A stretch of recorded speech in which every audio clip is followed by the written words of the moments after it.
One, two, three, come on.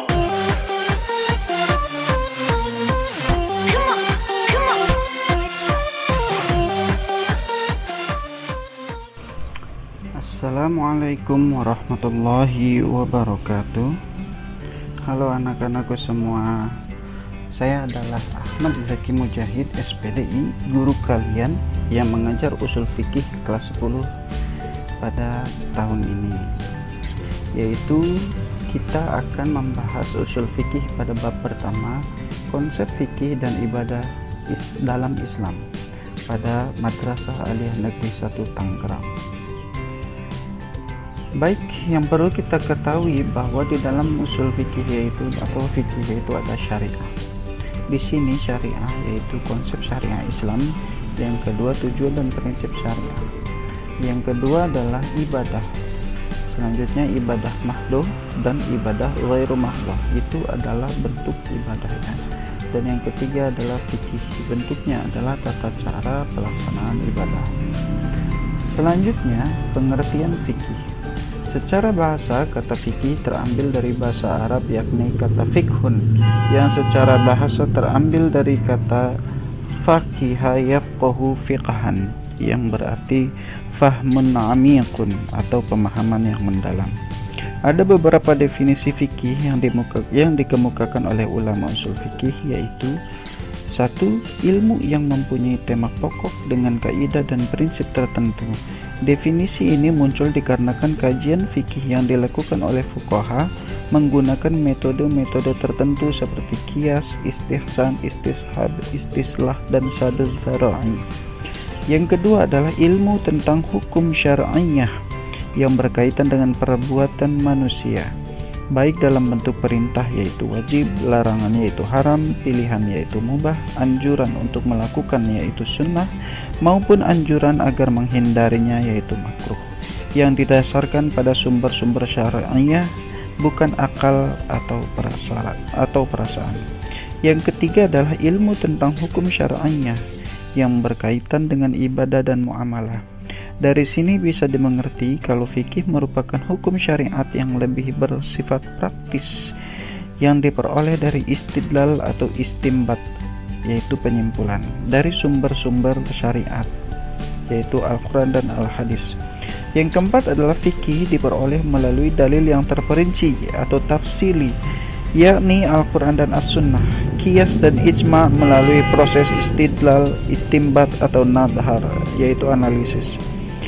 Oleh karena itu, tidak disebut fikih manakala proses analisis untuk menentukan suatu hukum tidak melalui istidlal atau istimbat terhadap salah satu sumber hukum tersebut. Selanjutnya, ada ruang lingkup fikih. Yang pertama, hukum yang bertalian dengan hubungan manusia dengan Khaliknya Allah Subhanahu wa Ta'ala. Hukum-hukum itu bertalian dengan hukum-hukum ibadah. Nah, itu ruang lingkup fikih yang pertama. Ruang lingkup fikih yang kedua adalah hukum-hukum yang bertalian dengan muamalat, yaitu hukum-hukum yang mengatur hubungan manusia dengan sesamanya baik pribadi maupun kelompok. Kalau dirinci adalah 1. Hukum-hukum keluarga yang disebut al-ahwal asy-syakhsiyah. Hukum ini mengatur manusia dalam keluarga, baik awal pembentukannya sampai pada akhirnya. Yang kedua, hukum-hukum perdata, yaitu hukum yang bertalian dengan manusia dengan hubungan hak kebendaan yang disebut muamalah madiyah. Yang ketiga adalah hukum-hukum lain termasuk hukum-hukum yang bertalian dengan perekonomian dan keuangan yang disebut dengan al-ahkam al-istiqsadiyah wal maliyah. Inilah hukum-hukum Islam yang dibicarakan dalam kitab-kitab fikih dan terus berkembang. Lalu ada yang namanya pengertian ibadah. Nah, tadi tentang fikih, yang sekarang ibadah. Menurut bahasa, paling tidak ada 4 makna dalam pengertian ibadah, yakni at-ta'at, yaitu taat. Yang kedua al-khudu', yaitu tunduk. Yang ketiga az-zullu, yaitu hina. Dan yang keempat adalah pengabdian atau tanassuk. Jadi ibadah ini merupakan bentuk ketaatan, ketundukan, dan pengabdian kepada Allah Subhanahu wa Ta'ala. Di dalam Al-Quran, kata ibadah berarti patuh atau at-ta'ah, tunduk, al-khudu', mengikut, menurut, dan doa. Dalam pengertian yang sangat luas, ibadah adalah segala sesuatu yang dicintai dan diridhai oleh Allah, baik berupa perkataan maupun perbuatan. Adapun menurut ulama fikih, ibadah adalah semua bentuk pekerjaan yang bertujuan memperoleh ridho Allah dan mendambakan pahala darinya di akhirat. Dasarnya adalah wa ma khalaqatul jinna wal insa illa liya'budun, dan tidaklah aku menciptakan jin dan manusia melainkan untuk beribadah kepadaku saja. Quran surat Ad-Dariyat ayat 56. Itu adalah dasar pengertian ibadah. Selanjutnya kita akan menemui dengan macam-macam ibadah. Perlu kita ketahui bahwa macam-macam ibadah secara garis besar, ibadah dibagi menjadi dua, yakni ibadah khassah yaitu khusus atau mahdhah, dan ibadah ammah yaitu umum atau ghairu mahdhah. Lalu ibadah mahdhah yaitu ibadah yang khusus berbentuk praktik atau perbuatan yang menghubungkan antara hamba dan Allah melalui cara yang telah ditentukan dan dicontohkan oleh Rasulullah SAW seperti sholat, zakat, puasa, haji dan lain-lainnya.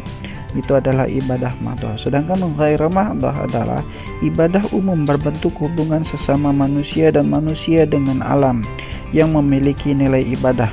Ibadah ini tidak ditentukan cara dan syarat secara detail, diserahkan kepada manusia sendiri. Islam hanya memberi perintah atau anjuran dan prinsip-prinsip umum saja, misalnya menyantuni fakir miskin, mencari nafkah, bertetangga, bernegara, tolong-menolong, dan lain-lain. Lalu kita akan mengetahui bahwa ibadah dari segi pelaksanaannya dapat dibagi dalam 3 bentuk, yakni sebagai berikut. Yang pertama adalah ibadah jasmaniyah. Nah, ibadah jasmaniyah rohaniyah yaitu perpaduan ibadah antara jasmani dan rohani, misalnya sholat dan puasa. Yang kedua ibadah rohaniyah dan maliyah, yaitu perpaduan ibadah rohaniyah dan harta seperti zakat. Yang ketiga adalah ibadah jasmani, rohaniyah dan maliyah, yakni ibadah yang menyatukan ketiganya, contohnya seperti ibadah haji. Lalu pengertian syariat. Secara etimologi, kata syariat berarti sumber air yang digunakan untuk minum. Namun dalam perkembangannya, kata ini lebih sering untuk menyebut jalan yang lurus atau at-thariqatul mustaqimatu, yakni agama yang benar. Syariat di sini menurut para pakar fikih adalah yaitu yang pertama pakar fikih dari Asy-Syatibi, yaitu syariat sama dengan agama. Yang kedua Manna al-Qattan, pakar fikih dari Mesir. Beliau menyebutkan bahwa syariat merupakan segala ketentuan Allah Subhanahu wa Ta'ala bagi hambanya yang meliputi akidah, ibadah, akhlak, dan tata kehidupan manusia untuk mencapai kebahagiaan dunia dan akhirat.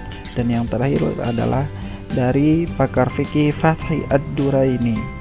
Beliau mengatakan bahwa syariat adalah segala yang diturunkan oleh Allah Subhanahu wa Ta'ala kepada Nabi Muhammad SAW, baik yang ada di dalam Al-Quran maupun As-Sunnah As-Sahihah, di mana keduanya dia disebutkan dengan teks-teks suci atau An-Nusus Al-Muqaddasah. Nah, berdasarkan penjelasan di atas, dapat disimpulkan bahwa syariat adalah teks-teks suci yang bebas dari kesalahan, baik isi maupun keautentikannya, yang darinya bersumber pemahaman ulama yang mendalam, yang menghasilkan kesimpulan hukum-hukum amaliyah atau fikih. Selanjutnya, alhamdulillahirabbil alamin. Nanti kita akan bertemu lagi. Allahu a'lam bishawab. Assalamualaikum warahmatullahi wabarakatuh.